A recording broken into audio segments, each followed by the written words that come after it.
भारत ने अपने सबसे सादगीपूर्ण और प्रतिष्ठित नेताओं में से एक डॉक्टर मनमोहन सिंह को खो दिया है। 26 दिसंबर 2024 को 92 वर्ष की उम्र में उनका निधन हो गया। बताया जा रहा है कि 26 दिसंबर 2024 की शाम को वो अचानक बेहोश हो गए थे, जिसके तुरंत बाद करीब 8:06 पर उन्हें दिल्ली के एम्स अस्पताल में ले जाया गया। काफी कोशिशों के बावजूद उन्हें बचाया नहीं जा सका और रात को करीब 9:51 पर डॉक्टरों ने उन्हें मृत घोषित कर दिया।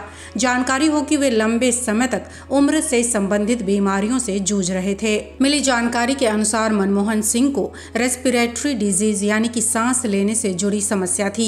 यही नहीं, वो लंबे समय से हार्ट से जुड़ी बीमारियों से पीड़ित थे।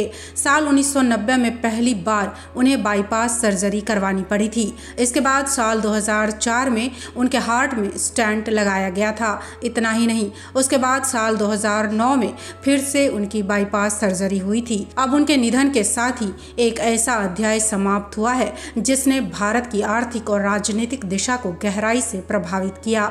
डॉक्टर मनमोहन सिंह के प्रारंभिक जीवन की बात करें तो उनका जन्म 26 सितंबर 1932 को अविभाजित भारत के पंजाब प्रांत के गाह गांव में हुआ था, जो कि अब पाकिस्तान में है।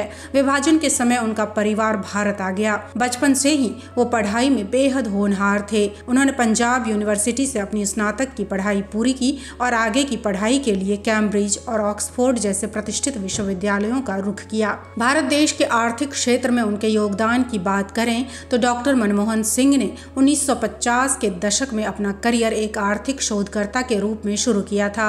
उनकी प्रतिभा के कारण 1971 में उन्हें भारत सरकार में आर्थिक सलाहकार नियुक्त किया गया। वे भारतीय रिजर्व बैंक के गवर्नर और योजना आयोग के उपाध्यक्ष जैसे अहम पदों पर भी रहे।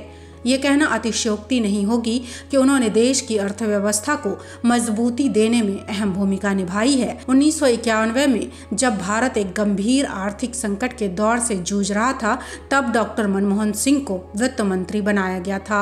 उन्होंने अपने साहसिक निर्णयों से देश को आर्थिक उदारीकरण की ओर अग्रसर किया। उनके प्रयासों ने विदेशी निवेश के दरवाजे खोले और भारतीय बाजार को वैश्विक स्तर पर प्रतिस्पर्धी बनाया। डॉक्टर सिंह 2004 से लेकर 2014 तक लगातार 2 कार्यकालों के लिए प्रधानमंत्री रहे। वे पहले ऐसे प्रधानमंत्री थे जो लोकसभा सदस्य नहीं थे, बल्कि राज्यसभा के माध्यम से इस पद पर पहुंचे थे।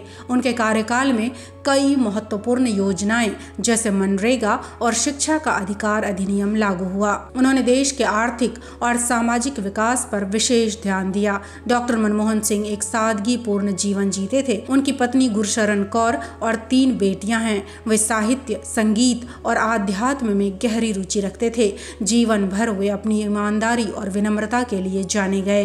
डॉक्टर मनमोहन सिंह के निधन की खबर से पूरे देश में शोक की लहर है। प्रधानमंत्री नरेंद्र मोदी ने उन्हें श्रद्धांजलि देते हुए कहा कि डॉक्टर मनमोहन सिंह एक प्रतिष्ठित अर्थशास्त्री और एक समर्पित नेता थे। उनके कार्यकाल में देश ने अभूतपूर्व प्रगति देखी। कांग्रेस पार्टी और अन्य राजनीतिक दलों ने भी उनके योगदान को याद किया। ये कहना गलत नहीं होगा कि डॉक्टर मनमोहन सिंह न केवल एक नेता थे, बल्कि वे भारतीय राजनीति और अर्थव्यवस्था के महानायक थे। उनकी ईमानदारी, सादगी और सेवा को हमेशा याद किया जाएगा। ऑन टीवी न्यूज़ की ओर से भी डॉक्टर मनमोहन सिंह को सत सत नमन।